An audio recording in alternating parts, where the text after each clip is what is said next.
chemistry students coming and humanities students coming to get this information. Inviting an author or an editor from the local community, and this half-day workshop can be a really important library activity. Most professors do not have time to teach the most current information about navigating the peer review process, submitting, how to deal with editor comments and things like that. So they are very thankful to be a part of this and having a publisher come in and help to guide. So this is another place where you can take the lead. This is something very new for us, entrepreneurship and innovation workshops. You know, not every engineering student goes on to work for Microsoft or Intel.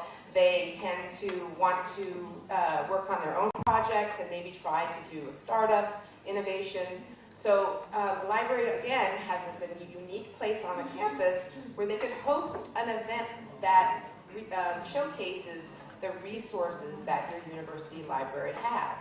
So this would involve, again, multiple departments. So some of your universities might have technology transfer offices that might deal with the research, business school faculty about kind of business licensing rules within the government, within the area, the library, engineering faculty, and student groups. So IEEE, a big part of our membership are student chapters and student groups, and many of your universities may have student chapters. You can leverage those relationships to help to understand the needs of the students. And if possible, and this has worked well at about 3 universities, we've done this too, inviting a local alumni who's, you know, a recent graduate who has been there and has done it and has tried to you know, make a business after getting out of the university. This can be a hugely successful event, but don't get me wrong, it's a lot of work. But again, the library is the right place to do this kind of activity. If you don't have that ability to create sort of this, you know, big workshop, just patent searching for students can be a really valuable event as well. Young technology researchers need to understand how patents work, how patent offices assign patents, the difference between, you know, accepted and how to repatent. So that is something that the librarians can help to explain, and also use your own library resources to show them how to do a prior art search. So also it's smaller level than the innovation workshop, but can be equally valuable. We've tried this at a number of universities. And this is definitely a fun idea. Has anyone heard of the Human Library? Yes, a few of you. I mean, I think at IFLA, they talked about this a year ago. I first saw this maybe 4 years ago in University of Philippines. And it's the Human Book Directory. And it's about leveraging the knowledge at your own university. You have people with interesting careers, with interesting hobbies, have won awards, have won scholarships. And this is a casual way for students to sort of browse through these rooms in your library where one expert is talking about what they're an expert at. And this is a really interesting activity, and again, leveraging the knowledge at your own institution. And I can't imagine a better way to make something casual and fun than talking to people about what they're passionate about. Celebrations and recognitions are also very big. I was a corporate librarian before, and every year we had an Inventors Day where we celebrated all of the researchers that had patents accepted in the previous year. And we've seen this again also in universities where there's perhaps a new fellow in your faculty that you can celebrate, or there's been some campus awards for teaching, research, or grants, awards, or patents.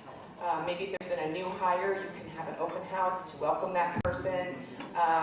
Community partnerships with the local schools or camps, engineering camps. And then, of course, celebrating authors.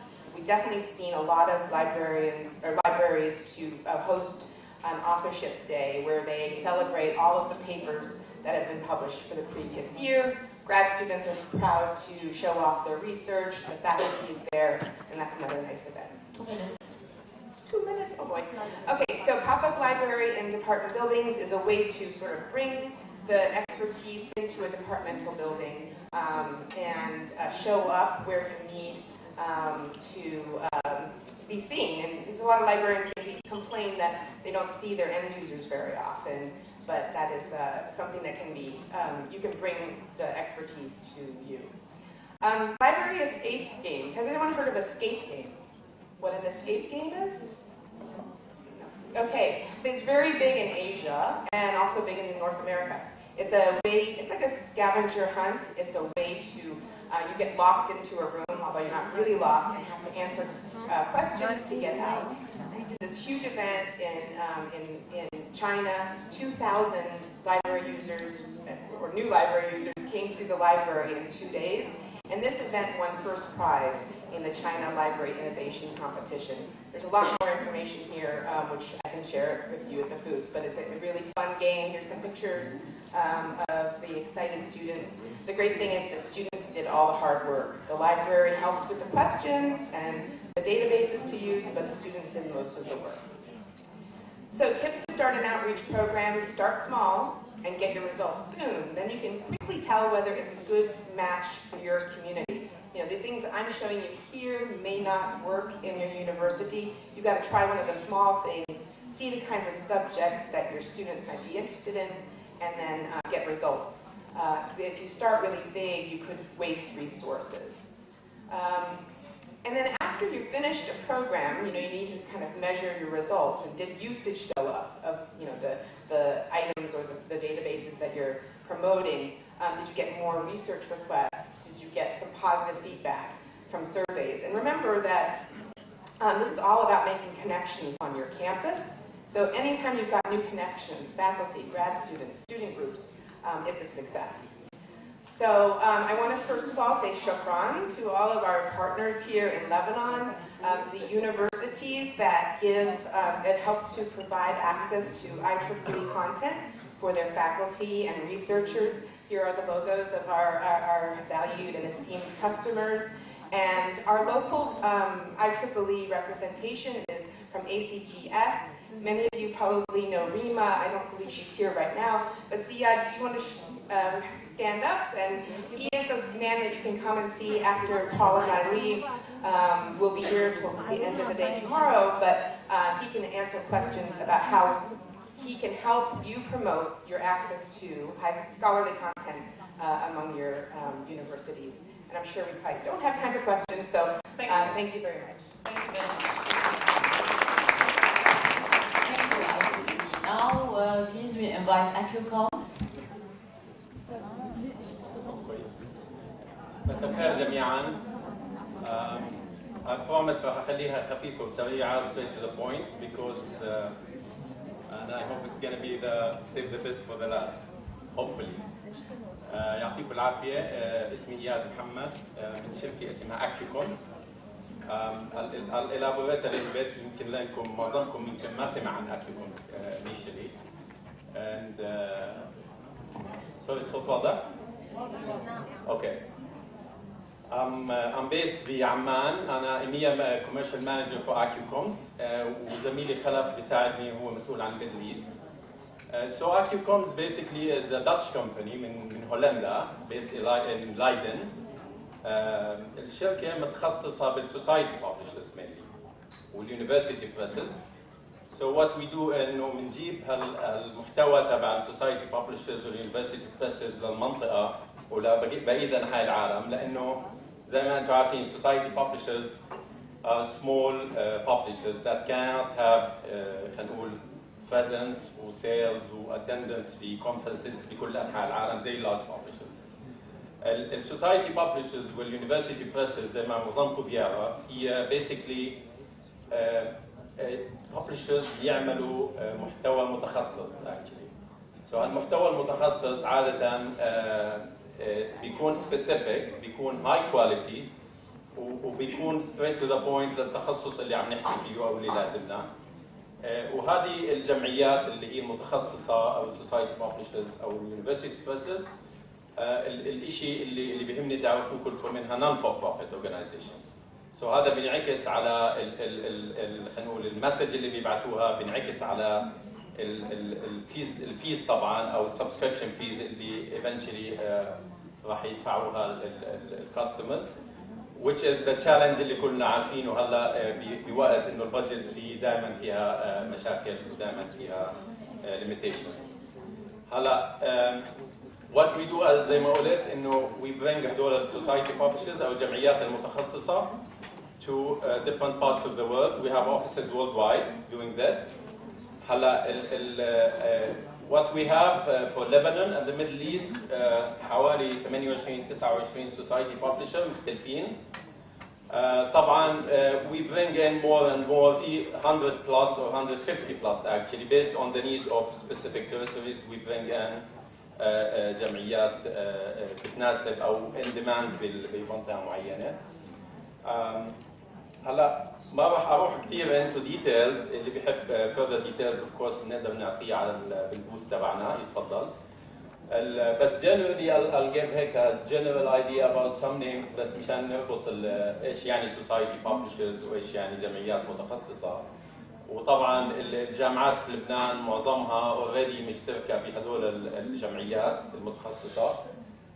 Let's say مثل American Academy of Pediatrics. So this is of course المرجع في طب الأطفال. And any pediatrician بيعرف إيش الفاليو تبع هيك جمعية وأساساً initially إذا بيكون واصل level خلينا نقول high level بيكون عضو member في هيك جمعية anyway. في اللي هي IEEE بالفضاء وبالسبيس of course بالengineering. American Academy of Sociology, ASCII اللي هم Civil Engineering, ASCO بالoncology, في خلينا نقول First Reader بالinformation, annual reviews اللي هي زي مستخلصات ومختصرات من الببلشنج, GSW, GSL بالجيولوجي, oil and gas بالفيلدز اللي زي هيك. سبي بالفوتونز والتيليكوم والفايبر اوبتكس. فلور لو بالقانون طبعا.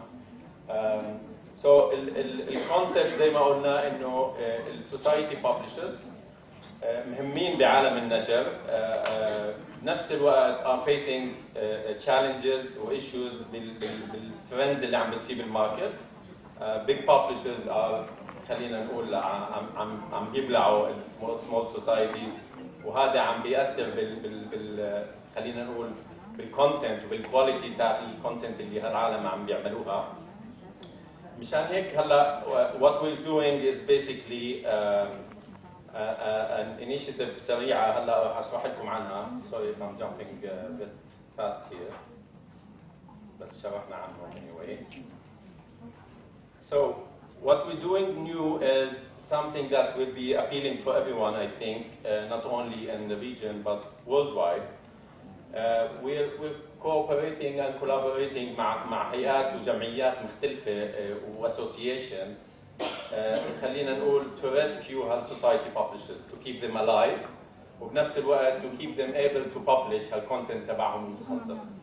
So we've launched something we call aggregagent. So it's kind of a mix between an aggregator and an agent. So we will have those society packaged as subject collections, but at the same time we're keeping the identity. So there's no platform. You will eventually go into a landing page, if I may, and then through this landing page you will end up going to those society publishers' websites. So you're keeping the identity. You're not having everything as a massive or large content into one portal. وبنفس الوقت you're providing to the librarians subject collections that are basically based on their needs. So you don't have to go for huge database for a large amount of money. You can go to what you need specifically. Let's say you need the package in oncology, for example. You can go and pick a small package that only has to do with oncology and pay exactly for this, let's say, small, relatively small but uniform content. It can go as low as 5 journals, for example, and it can go up to hundreds of titles as well. زي ما قلنا, you will be paying for what you consume or what you use, actually. And this is, of course, for you as librarians, you know how challenging this is, and what is the waste, if I may, sorry to say that, in spending while you go into the larger collections. This is in short, actually, so if I leave you with one slide to memorize, this will be the thing.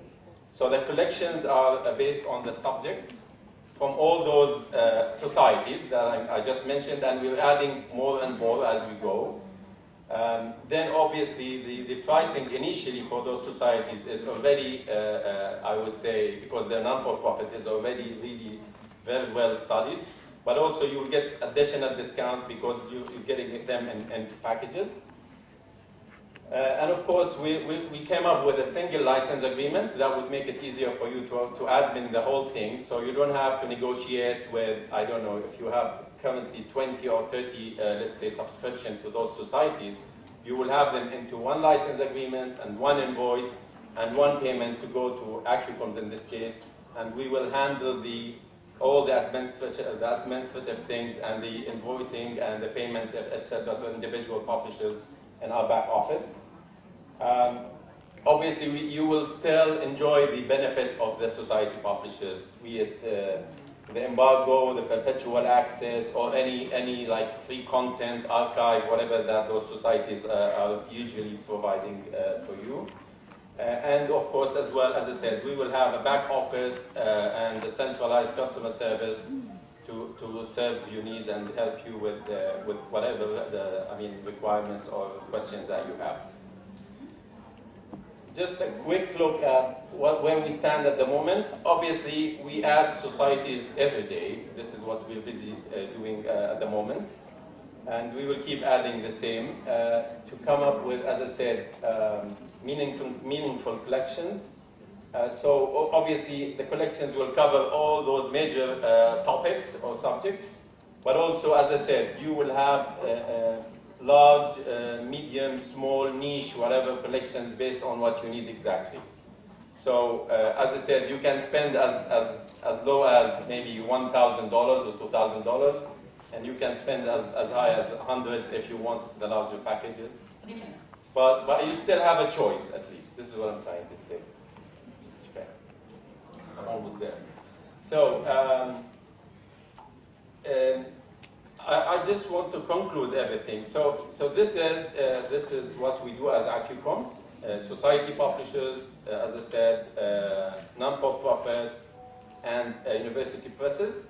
Now we're having them in one packet, in several packages based on the subject collections, based on the needs, based on the budgets, and at the same time we're still bringing those guys, keeping them kind of alive, if I may, and taking them across the world.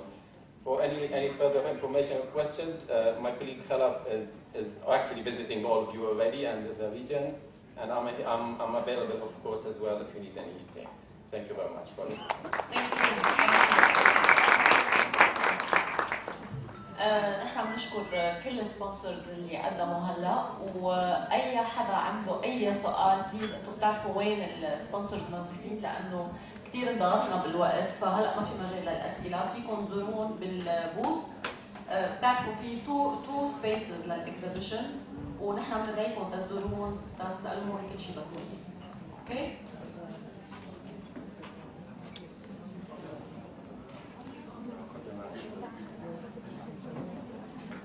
بليز هلا احضري دكتور حسانه واسمه عليك